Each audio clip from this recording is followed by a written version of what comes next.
For sports talk guys, J.R. Smith is just the gift that keeps on giving. Did he just give us the worst blunder of all time? That's what we're going to be talking about next. Go Bridgeside! Welcome to Brooklyn versus Biggest Sports Blunders. I'm your host, Dr. Philly Kaggs. I got Mike Boo, and I got DB Donnie Borst here. So we're talking biggest sports blunders, and recently we had a doozy, to say the least. J.R. Smith, he just doesn't stop doing these things. But in the NBA Finals, grabbed a rebound, obviously thought his team was winning, and decided to dribble out the last 4.5 seconds when the Cavs were playing an amazing game to hopefully get the win. So first, real quick, what do you even think about that play? It just merits so much more attention since it's in the finals. Like J.R. Smith, I mean, he's not a smart player, clearly. Nope. I mean, he's a six-man kind of shooter. Yeah. Obviously starts in that lineup a lot of games. I mean, the basketball IQ just continuously, you just see that it's just not there. You know, that was his second time doing it in his career. He did it one time in the Knicks. He did something similar. It doesn't surprise me. They were tied. They got a rebound with like 20 seconds left, and he just jacked up a three because he thought they were losing and they needed a shot. Which is why I don't even blame J.R. Smith as much as I blame the Cavs. Because he's a liability, dude. Okay. He should not be starting playing 30-something minutes. The other day, game one, I think he played 30-something minutes and had 5 points. Oh, no, game two? That was game two, yeah. Game two, he played 30-something minutes, had 5 points, a rebound, and an assist or something. The guy shouldn't be starting in the finals. And based on his past history of doing things like this, you know, it's only your fault. Because he doesn't have a high basketball IQ. And it's not even shocking when he does something like that. But honestly, it was an unforgivable mistake, but the face of LeBron James was one of the best now memes that I've ever seen when he was like this. You actually felt bad for LeBron because you realized how, we know that his team's bad, but you realize how bad, like his face was just pure anger and disbelief and disgust. He has like, every right to all rolled into one, you know. I'm not a LeBron James fan in the least, but obviously he's the best player on the floor in any game that he plays. And he did deserve to win the game based on that performance and what J.R. Smith did to him. And what he probably continues to do to him. I imagine that he doesn't really like him that much anymore. So it's just a disappointment after disappointment. Probably the greatest finals game I've ever seen anyone play. But that brings us. Now, we're in the pantheon of sports blunders. And I said, let's go with mental blunders because we've had errors and things like that. Because this was a pure mental blunder because he had a good box out.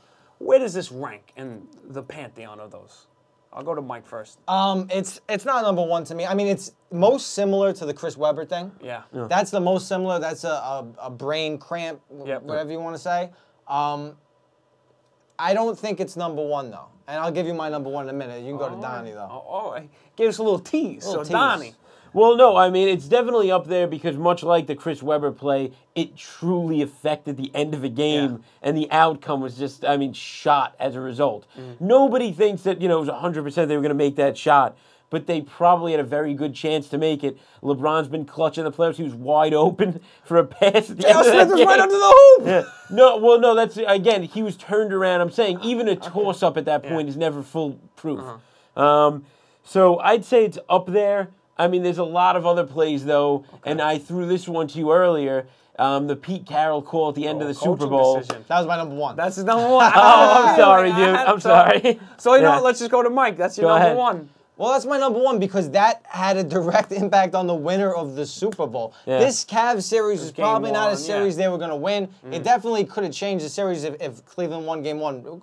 You know, maybe it's a series, but they probably would have lost in the end. That was a play where if you hand the ball to Marshawn Lynch after he ran for 4 yards on first and goal at the 5, if you hand it to him again 2, 3 more times, he's going to get in. Pete Carroll lost the Super Bowl. That's the biggest blunder. I'll tell you why that is a huge blunder because of all the things you said.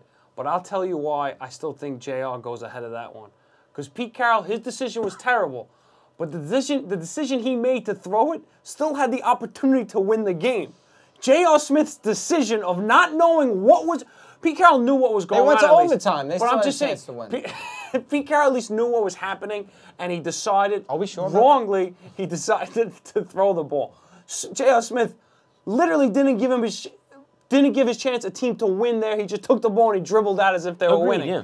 Carroll at least it might have severely diminished the chance of winning, but he did have the chance to win. And I put it it ahead of greatest Weber throw too. either, by the way. I know. Nobody blames I Russell put it Wilson ahead for of that. Weber. I put it ahead of Weber too. They called a play that thrown to a guy who had like 20-something career catches. It wasn't even it looked like a play that was doomed from the beginning. Yeah, and you know what? The Giants threw a touchdown to David Tyree and a ball that David Tyree to essentially win a Super Bowl. Yeah. Sometimes guys who don't make that many catches. But look, I want to talk about another one too, because when you think biggest blunder, you think about Buckner. And I'm going to put that maybe up there too, because even though you can say it's physical, don't tell me that there's not a mental aspect that that ball gets by him. You're talking about a fielder. He was a great fielder, Buckner, and it's a slow dribbler. You have time to think. That's a mental error just as much as it is a physical error. It's kind of like a pressure mental error. Yes, it was so much. It was coming. In fact, can I throw one in that's actually very close to that one?